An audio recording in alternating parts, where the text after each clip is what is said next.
ఓం గం గణపతియే నమః. స్వర్ణలక్ష్మి నమస్తే అస్తు. పరబ్రహ్మ స్వరూపిణి రాజ్యం దేహి ధనం దేహి సర్వకామాంచ దేహి మే.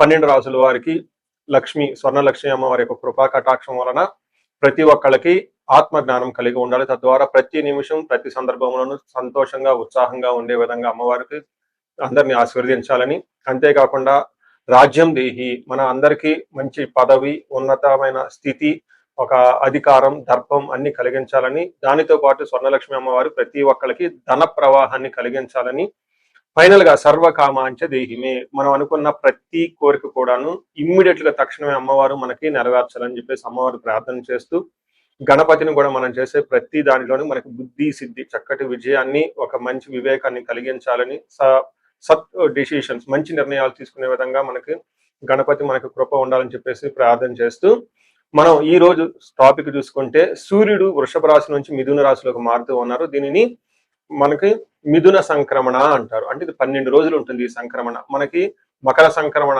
మకర రాశి ఎలానో ప్రతి నెల ఒక్కొక్క సంక్రమణ వస్తుంది. ఇప్పుడు రాబోయే సంక్రమణ మిథున సంక్రమణ అంటారు. ఇది 30 రోజులు ఉంటుంది. 15వ తారీఖు జూన్ నుంచి జూలై 15 వరకు ఉంటుంది. ఈ 15 రోజులు సూర్యుడు మిథున రాశిలో ఉండటం వలన ఏం జరుగుతుంది 12 రాశుల వారికి అని తెలుసుకున్నాం. అయితే ముఖ్యంగా సూర్యుడు మారటం వల్ల సూర్యుడు ఎలాంటి విషయాల్లో మనకి ప్రభావాన్ని చూపిస్తాడని తెలుసుకుందాం. సూర్యుడు వచ్చేటప్పటికి ముఖ్యంగా 8 రకాలైన అంశాలపైన ప్రభావాన్ని చూపుతూ ఉంటారు.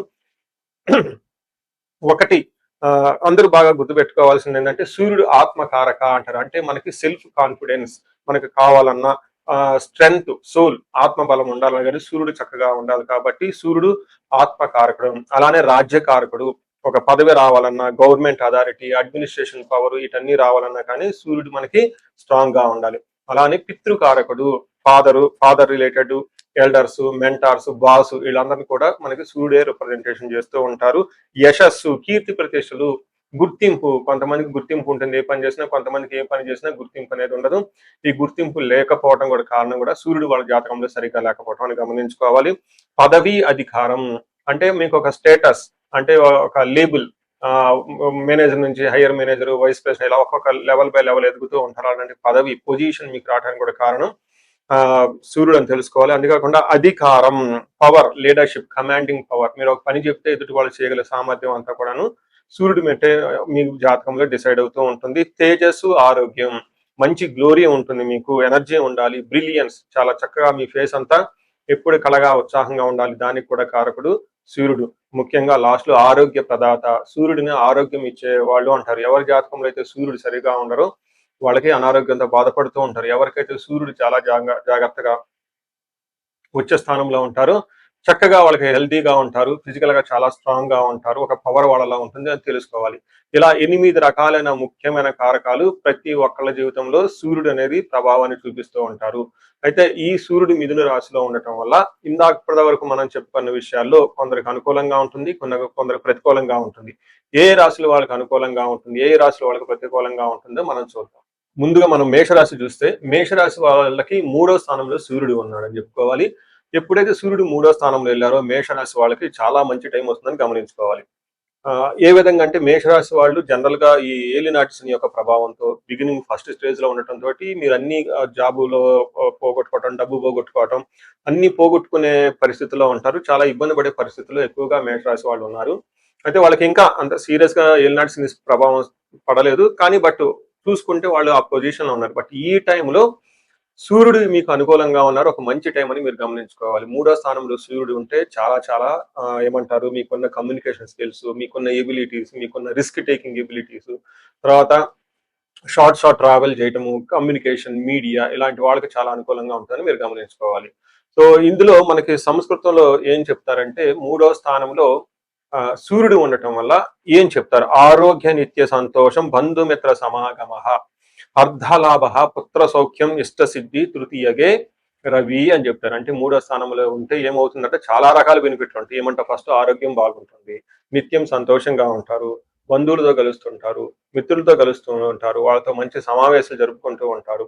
అర్ధలాభం అంటే ఐశ్వర్యవంతంగా ఉంటారు, పుత్రుల వల్ల చక్కగా కలిసి వస్తుంది, ఇష్ట సిద్ధి, అనుకున్న పనులని చక్కగా చేసుకుంటూ ఉంటారు. ఇప్పటిదాకా మీకు ఏదైనా పనిలో సరిగ్గా జాబులో 2-3 రౌండ్లు వచ్చేసి ఆగిపోతూ ఉన్నా, లాస్ట్ రౌండ్కి రాకుండా ఇబ్బంది పడిపోతున్నా ఈ టైంలో చక్కగా మీకు ఫైనల్ రౌండ్కి వెళ్ళిపోయేసి హెచ్ఆర్ అండ్ అన్ని ముందుకొని ముందుకు వచ్చే అవకాశం ఉంటుంది. పొలిటీషియన్లకు కానివ్వండి, బ్యూరోక్రాట్స్ కానీ పై అఫీషియల్స్ నుంచి మంచి సపోర్ట్ వచ్చేస్తుంది. చక్కగా జీవితంలో ముందుకు వెళ్ళిపోయే అవకాశం ఉంటుంది. దీనితో పాటు అర్ధలాభం, ధనం విషయంలో ఇప్పటిదాకా మీకు ఎక్కడైనా ఇబ్బంది పడుతూ ఉంటే ధనం ఫ్లో వచ్చే అవకాశం ఉంటుంది. పుత్ర సౌఖ్యం, పిల్లల విషయంలో కూడాను చాలా చక్కగా ఉంటుంది. ఫాదర్ అండ్ సన్ ఇలా డ్యూవల్ మధ్య ఏమైనా ఇబ్బందులు ఉన్నా, కమ్యూనికేషన్స్ ఉన్నా, మనస్పర్ధలు ఉన్నా ఈ టైంలో చక్కగా అన్ని పోయేసి పిల్లల ద్వారా మంచి శుభవార్తలు వినే అవకాశం ఎక్కువగా ఉంటుంది. వీళ్ళకి అకాడమిక్స్ లో ర్యాంక్స్ రావటం కానివ్వండి, లేదంటే వాళ్ళు అనుకున్న విధంగా ప్రమోషన్స్ రావటం, ఇలాంటి విషయాలు వాళ్ళ లైఫ్ లో ఇంపార్టెంట్ పనుల్లో అభివృద్ధి సాధించడం ద్వారా మీకు మంచి హ్యాపీ న్యూస్ వచ్చే అవకాశం ఎక్కువగా ఉంటుంది. ఇష్టసిద్ధి, మీరు ఇప్పటిదాకా ఏదైనా అనుకున్న పనుల్లో స్టాగ్నేటెడ్ గా ఉండి లేకుంటే అన్ని వాయిదాలు పడుతూ ఉన్న పనులు కాస్త చక్కగా ఈ టైంలో జరిగి ముందుకెళ్ళిపోయే అవకాశం ఎక్కువ ఉందని గమనించుకోవాలి. ఇంకొక విషయంలో జాగ్రత్తగా ఉండవలసిన ఒక పాయింట్ ఏంటంటే ఫాదర్ విషయంలో కొంచెం జాగ్రత్తగా ఉండాలి. అలానే లాంగ్ ట్రావెల్ చేసేటప్పుడు కొంచెం చికాకులు వచ్చే అవకాశం ఎక్కువ ఉంటుంది కాబట్టి కొంచెం ప్లానెడ్ గా లాంగ్ ట్రావెల్ చేస్తే బాగుంటుంది. సో ఇది మనకి ఈ మేషరాశి వాళ్ళకి సూర్యుడి వల్ల కలిగే చక్కటి ఒక పాజిటివ్ సైడ్. ఓకే, శుభ ఫలితాలు అని మనం చెప్పుకోవచ్చు. ఇప్పుడు నేను చెప్పబోయేది కామన్ గా 12 రాసుల వారికి పరిహారాల కింద ఉంటుందండి, ఇది గమనించుకోండి. ఎడిటర్ గారు మీరు ప్రతి రాసులకి బ్యాక్ అండ్ యాడ్ చేయండి మర్చిపోకుండా. మనం పరిహారాలు చూసుకుంటే సూర్యుడికి కొన్ని పరిహారాలు మీరు చేసుకునే పరిహారాలు కొన్ని ఉంటాయి. కొన్ని వచ్చేటప్పటికి బ్రాహ్మణ పండితులతో చేయించుకోవడం చాలా ముఖ్యం. కొన్ని క్షేత్ర దర్శనాలు కూడా చేసుకోవడం చాలా చాలా ఇంపార్టెంట్. ముందు ముఖ్యంగా మీవంతా సెల్ఫ్ రెమెడీస్ అంటారు, మీరంతా స్వయంగా చేసుకునే పరిహారాలు కొన్ని ఉంటాయి. అందులో ముఖ్యంగా చూసుకుంటే సూర్య నమస్కారాలు చేయడం చాలా ఇంపార్టెంట్. సూర్య అష్టకం చదవటము లేదా ఆదిత్య హృదయ స్తోత్రం చదవటం కూడా చాలా ఇంపార్టెంట్. ఎప్పుడైతే ఆదిత్య హృదయ స్తోత్రము, హనుమాన్ కార్యసిద్ధి మంత్ర రెండు కలిపి చదువుకలిపితే ఇంకా చాలా మంచి రిజల్ట్ ఉంటుంది. సో ఇక్కడ ఆదిత్య హృదయ స్తోత్రంతో పాటు హనుమాన్ చాలీసా కానీ, హనుమాన్ కార్యసిద్ధి మంత్రం కానీ చదువుకుంటే ఇంకా చక్కటి మంచి రిజల్ట్ వస్తుంది. సో ఇవన్నీ మీరు చేసుకునే మీ వర్క్ మీరు చేసుకోవచ్చు. ఇంకా టెంపుల్స్కి వెళ్ళేసి అక్కడ నవగ్రహాల చుట్టూ తిరిగి గోధుమలు కనుక దానం చేయగలిగితే, సద్బ్రాహ్మణులకి సత్పురుషులకి చేయగలిగితే ఇంకా మీకు చక్కటి మంచి రిజల్ట్ వస్తుందని గమనించుకోవాలి. సో అది మీ వరకు చేసుకోగలుగుతారు. మీ ద్వారా కాకుండా కొన్ని సమస్య తీవ్రంగా ఉంటే పండితులను కలిసి లేదంటే మా ద్వారా అపాయింట్మెంట్ తీసుకొని జాతక చక్రం కూడా చూపించుకొని చేపించుకోవడం చాలా ఉత్తమం. ఇందులో ముఖ్యంగా సూర్యుడికి సంపూర్ణమైన శాంతులు చేయాల్సి ఉంటుంది. గ్రహ శాంతి అంటారు. ఈ గ్రహ శాంతిలో సూర్యుడికి జపాలు, దానాలు, తర్పణాలు, హోమాలు ఇవన్నీ చేస్తూ ఉండాలి. వీటితో పాటుగా ఇంకా మీ యొక్క ఇండివిజువల్ జాతకం చూపించుకోవడం చాలా చాలా ముఖ్యం.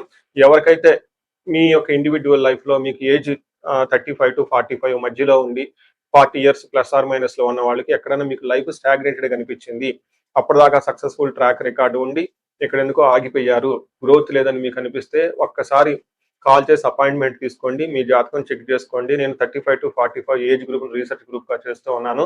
చాలా మంది పీపుల్ మిడ్ లైఫ్ క్రైసిస్ అని చెప్పేసి ఇక్కడ ఆగిపోతూ ఉంటారు. చాలా మందికి డైవర్స్ అవుతూ ఉంటుంది, సడన్ గా కెరీర్ లో బ్రేక్ వస్తూ ఉంటుంది. సో ఈ మిడ్ లైఫ్ క్రైసిస్ ని మన ఆస్ట్రాలజీ, వేదిక్ ఆస్ట్రాలజీ ఎలా డీల్ చేస్తుంది, దాంట్లో ఏమేమి ఉంటాయి అని చెప్పి తెలుసుకోవచ్చు. ముఖ్యంగా జ్యోతిష శాస్త్రం ప్రకారం గ్రహ శాంతులు అని ఉంటాయి, గ్రహ దోషాలు అని ఉంటుంది. మీ యొక్క దశలు తెలుసుకొని వీటిల్లో ఏదైనా ఒక గ్రహం దోషం ఉండటం అయితే మీరు స్టాగ్నేటెడ్ అయిపోతారు. దాన్ని ఎలా బయటకు రావాలని పరిహారాలు తెలుసుకోవాలి. వీటితో పాటుగా మీకు ఏమైనా శాపాలు ఉంటే, పితృశాపం, కాలసర్ప దోషము, ఇలా మాతృశాపం, స్త్రీ శాపం, ఏమైనా యాక్టివ్ గా శాపాలు ఉన్నాయా, ఈ శాపాలు ఉండటం వల్ల కూడాను మీరు లైఫ్ లో గ్రోత్ లేకుండా ఆగిపోయే అవకాశం ఉంటుంది. సో ఎవరికైనా సరే ఎలాంటి ప్రాబ్లం ఉన్నా, ధనానికి ఇబ్బంది పడిపోతూ ఉంటే స్వర్ణలక్ష్మి విశేష హోమం చేయించుకోండి.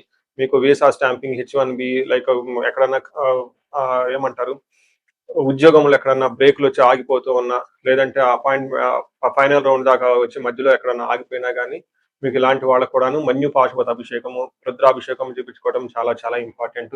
భార్యాభర్తల మధ్య గొడవలకు అన్యోన్య దాంపత్య పాశుపతం చూపించుకోవడం, ఎవరికైనా సర్పాలు, కాలసర్ప దోషాలు, మహాకాలసర్ప దోషాలు అంటే కాలసర్ప దోష నివారణ పూజలు, పితృదోష నివారణ పూజలు మీ యొక్క జాతకం చూసుకొని ఇవన్నీ చేసుకోవటం వల్ల జీవితంలో 10 రెట్లు ఖచ్చితంగా వెళ్ళే అవకాశం ఎక్కువగా ఉంటుందని గమనించుకోవాలి. మీ అందరికి అష్టైశ్వర్యాలు కలగాలని, భోగభాగ్యాలు కలగాలని చెప్పేసి కోరుకుంటున్నాను. నమస్తే.